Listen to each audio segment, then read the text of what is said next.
चाहती हूँ कि तुम अपनी मॉम की शादी मेरे डैड से कराओ। देख लो मेरा कमरा, बड़ा शौक था ना तुम्हें मेरा कमरा देखने का। So here it is.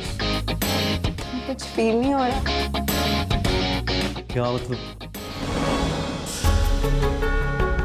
क्या मर्द और औरत के बीच में एक ही रिश्ता हो सकता है प्यार का?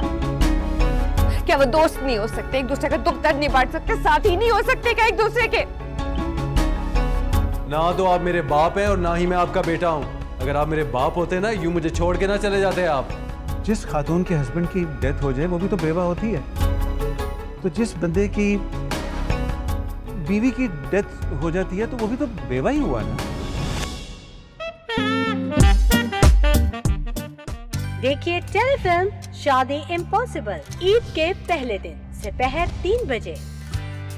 चलो फिर से मुस्कुराएं, ईद मनाएं TV1 के साथ।